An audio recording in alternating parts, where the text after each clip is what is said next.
Olá pessoal, boa tarde. Espero que esteja tudo bem com vocês, que tenham conseguido acompanhar as atividades propostas, os conteúdos propostos, que estejam vivendo esse período de pandemia da melhor forma possível. Bom, a minha proposta para vocês daqui para frente é que a cada início de conteúdo vocês tenham acesso a uma videoaula para facilitar o entendimento desse conteúdo, tá? Esse conteúdo que eu vou tratar com vocês hoje, na verdade a gente já fez, vocês têm aí algumas atividades, mas eu achei importante voltar um pouquinho para não ficar nenhuma dúvida, certo? Nós vamos falar um pouquinho sobre o renascimento cultural e científico.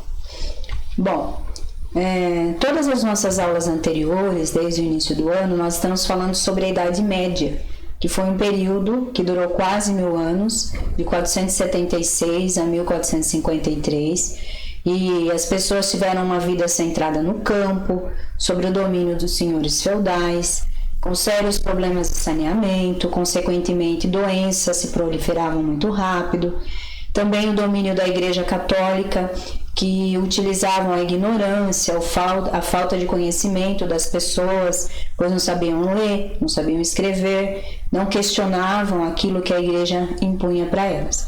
Então a Igreja Católica, o pensamento humano foi dominado pelo pensamento religioso durante a Idade Média, né? Então tudo aquilo que havia sido conquistado na Grécia Antiga, o estudo da filosofia, o entendimento do mundo, durante o período medieval ficou esquecido. Então nós chamamos esse período de Idade das Trevas. Não havia conhecimento, tá? Então apenas algumas pessoas, filhos dos senhores, que aprendiam a ler e escrever, mas nunca ninguém questionava nada que era estabelecido pela Igreja Católica, certo? Isso nós já sabemos.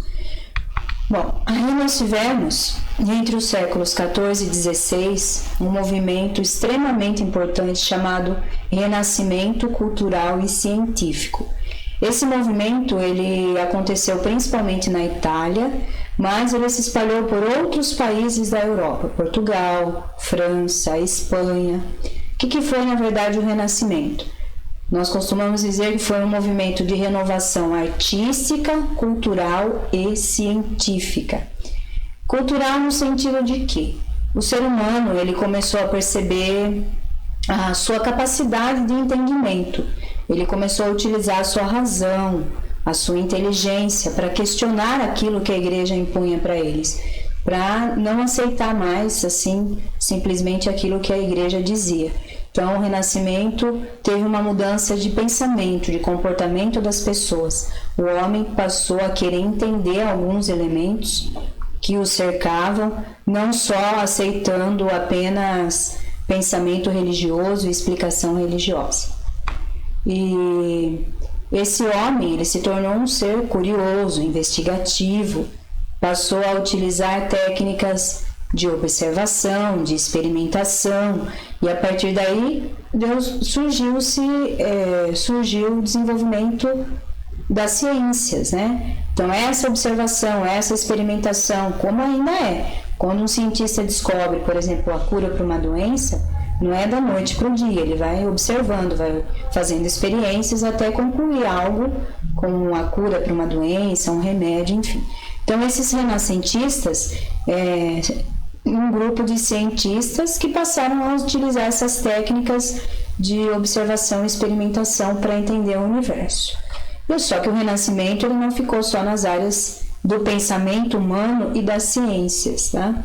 O Renascimento ele se deu também principalmente no mundo artístico.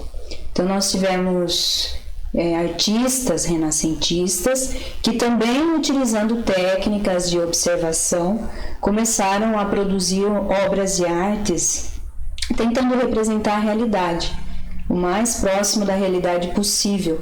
Utilizavam técnicas como, por exemplo, modelos pousavam, pessoas, mulheres, homens, pousavam para esse artista, para ele tentar retratar essa obra de arte o mais próximo possível da realidade. Então a gente observa em obras renascentistas os detalhes, a ideia do músculo, a ideia de movimento, tá? Então tem algumas obras renascentistas aí na tela para vocês. Uma técnica muito utilizada também pelos artistas do Renascimento era a técnica de perspectiva, que era tentar transmitir a ideia do que estava longe e o que estava próximo, tá? Então faziam suas obras com imagens maiores ou menores para dar essa ideia de proximidade ou algo mais distante. Esses renascentistas, né, nós temos alguns, com certeza vocês já ouviram falar, Michelangelo, Leonardo da Vinci, Rafael Zanzio. A maior parte dessas obras renascentistas estão em vários lugares da Itália, mas tem obras espalhadas pela Europa toda. Então a ideia que começou a ser divulgada durante o Renascimento, né, era o quê? O homem como centro do universo, né? Uma ciência conhecida como antropocentrismo. Então, durante a Idade Média era o teocentrismo, Deus era o centro de todas as coisas, tudo girava em torno da religião. Com o renascimento cultural e científico, essa ideia se modificou. Então, o homem passou a ser o centro do universo. O homem, com a sua inteligência, com o uso da sua razão, poderia entender todo o universo. Então, nós dizemos que o Renascimento, ele contribuiu para o início da Era Moderna. Então, era uma era que se pensava, que se questionava, tá? Então, a humanidade passou a ter um desenvolvimento um pouco maior do que durante a Idade Média. Certo, gente? Bom, bons estudos para vocês. Espero que consigam realizar as atividades propostas. Beijos!